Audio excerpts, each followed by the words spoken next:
Welcome to The Explainer. Today, we're going to talk about a disease that's almost 100% fatal, something that has struck fear into people for thousands of years. Rabies. But, this isn't just a story about a terrifying virus. It's also a story about a huge scientific win, and how knowing just a few simple things can make this disease 100% preventable. For as long as we can remember, dogs have been right there by our sides, our companions and our protectors. It's a truly special bond. But that closeness, that very bond, comes with a potential risk. Because our animal friends can, tragically, carry the rabies virus, and that can turn that special relationship into a really serious threat. Okay, so let's dive right in. We're going to get to the heart of what rabies actually is and figure out how this tiny, microscopic enemy wages war on the body. So at its core, rabies, which you might hear called Jalacentrosaya in Sri Lanka, is a viral disease. And its mission? Well, it's simple, and it's absolutely terrifying. Launch a full-on assault against the body's command center. We're talking the brain and the entire central nervous system. What's really fascinating here is the virus's journey. It's so stealthy. See, it doesn't just zap the brain instantly. After it gets in through a bite, it basically hijacks the nervous system. It begins this slow, silent climb up your nerve pathways, heading for the spinal cord. And from there, it makes its way to its final destination, the brain. And it's not just dogs. While they are the main source of human rabies deaths, particularly in places like Sri Lanka, a whole range of mammals can carry the virus.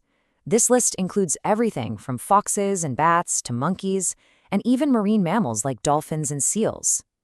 But on the flip side, it's good to know that non-mammals, like birds, snakes, and fish, don't transmit the disease. So yeah, that was a long list of potential carriers, but it's so important that you remember this one number. 99% of all human rabies cases come from dogs. That one single fact tells us exactly where our focus needs to be. It all comes down to responsible pet ownership and making sure dogs are vaccinated. So, what happens once that virus starts its trek to the brain? Well, a deadly clock starts ticking. The fight against rabies really becomes a desperate race against time. This timeline really shows you the terrifying way the disease progresses. A lot of the time, it starts out looking pretty harmless, kind of like the flu. But as the virus gets a foothold in the brain, these awful neurological symptoms start to show up. Agitation, confusion, and then the classic, horrifying signs like having trouble swallowing and hydrophobia. That's an intense, irrational fear of water. From that point, it moves to paralysis, coma, and, tragically, to death. This right here is the single most important thing to understand about rabies. It's not just dangerous. Once you can actually see the symptoms, it is almost always too late. Treatment only works before those signs ever begin to show. And that's exactly why being able to recognize the signs in animals is so critical. A rabid animal might be way more aggressive than usual, or it could be weirdly tame. You gotta look for physical signs too, like a lot of drooling, trouble swallowing, or if it's staggering around.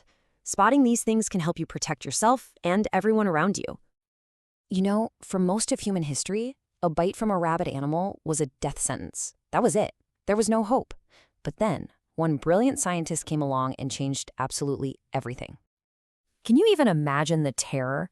Before the late 1800s, if you got bitten, all you could really do was wash the wound and just hope for a miracle that you knew was never going to come. It was a disease that was just surrounded by so much fear and helplessness. This timeline, this is a real turning point for humanity. In 1885, the French scientist Louis Pasteur did something incredible. He developed a vaccine using a weakened form of the rabies virus itself. His very first human patient was a 9-year-old boy, Joseph Meister, who'd been badly bitten by a rabid dog, and he survived. It was a scientific miracle. By the early 1900s, Pasteur's discovery was saving lives all over the world. So thanks to Pasteur's amazing breakthrough and a whole century of medical progress, we are not helpless anymore. We have a powerful shield against rabies, and its name is prevention. And this prevention strategy, it really works on 3 different levels. First, you've got to protect your pet. Keep their vaccinations up to date.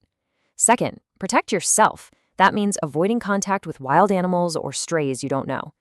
And third, protect your community. Report stray animals and just be a responsible pet owner. And for people whose jobs put them in close contact with animals all the time, I'm talking about veterinarians, wildlife rescuers, people like that, there's actually an extra layer of defense. It's a pre-exposure vaccine that gives them protection before a bite could even happen. Okay, now let's talk about the most critical moment of all. What you need to do if you're ever bitten or scratched by an animal that might have rabies. What you do in those first few hours, it means everything. These two steps are non-negotiable. They could literally save your life. First, right away, you need to thoroughly wash that wound with soap and water for a full 15 minutes. This can actually wash away a lot of the virus. Second, get to a doctor or a hospital immediately.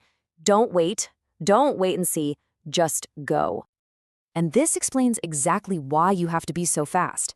The treatment is a series of shots called post-exposure prophylaxis, or PEP. Think of it like an emergency brake for the virus, stopping it in its tracks before it can ever get to your brain. But that brake only works if you use it in that crucial time window, after the bite, but before any symptoms show up. So here we are. It's one of the deadliest diseases on the entire planet, but it's also one we have the power to completely prevent. The power to beat rabies isn't in some miracle cure down the road. It's right here, right now, in our knowledge, in our responsibility to our animals, and in our readiness to act without a moment's hesitation.